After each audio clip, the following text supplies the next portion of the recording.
que queimam a gordura visceral, que auxiliam nesse processo. Eu vou te falar quais são.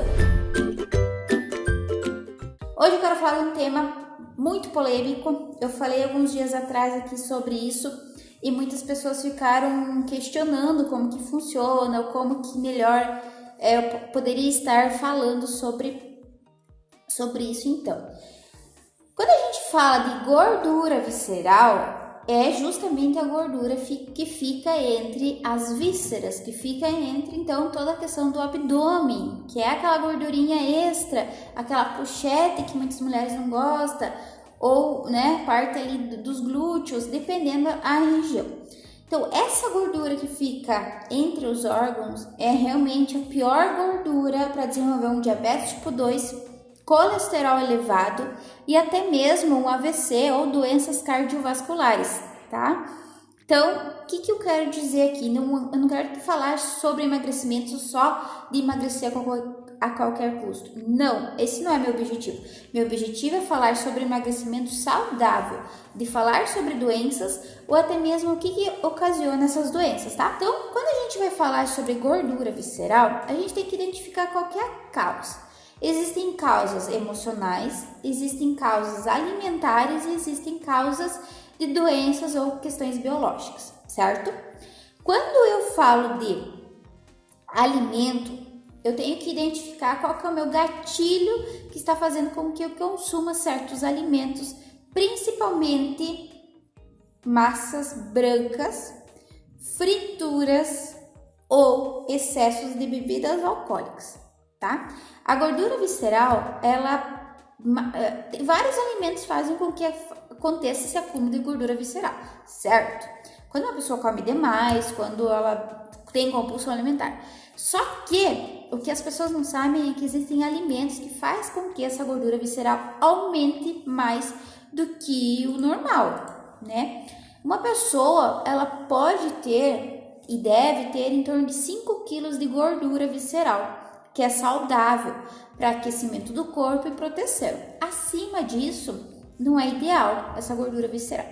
E o que faz com que tenha esse excesso então, de gordura visceral? Pode ser a cerveja, tá? Para quem consome todo dia.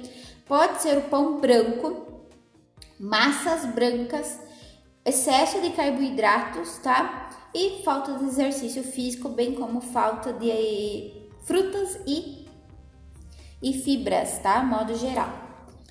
Então, aí vem a pergunta: o que fazer? Como controlar, como cuidar a questão da gordura visceral?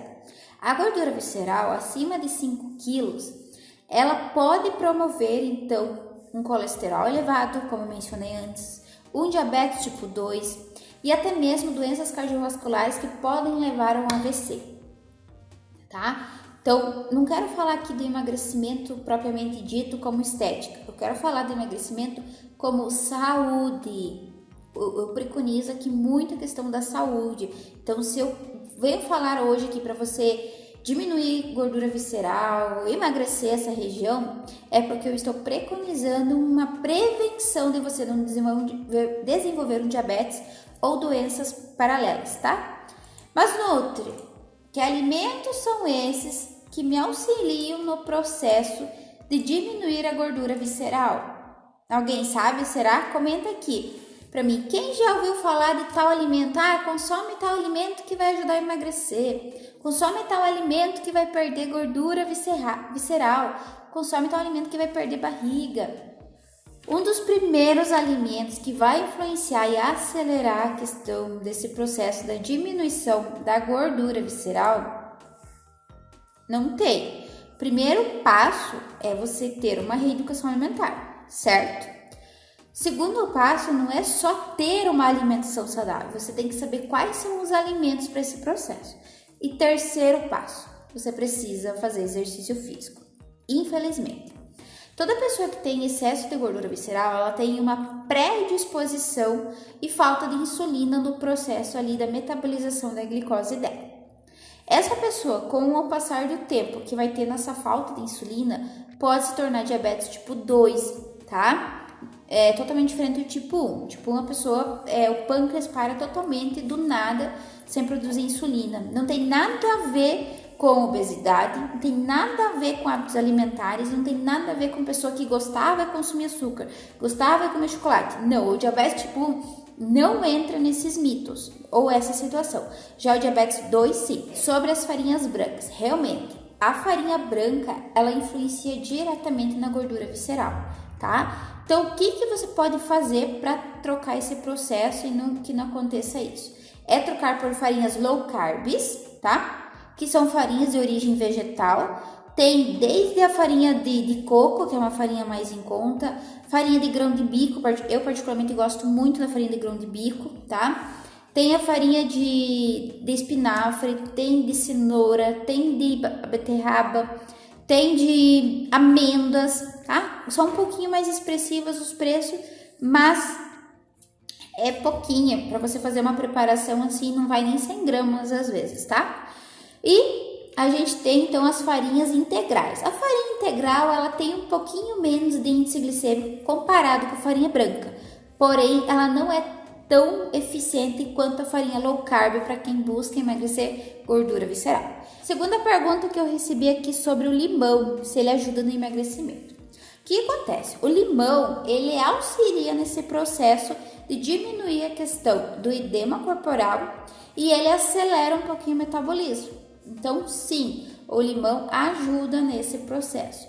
O que tem que ter cuidado é que a pessoa não pode ficar o dia todo tomando água com um limão ali, ou com muito suco de limão. Tem que ser um limão por dia com um pouquinho de açafrão, principalmente em jejum.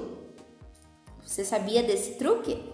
Outro alimento bem interessante que ajuda nessa questão é as especiarias de modo geral, como pimenta, pimentão, tá? Ou a farinha mesmo, né? A pimentinha que a gente coloca na alimentação.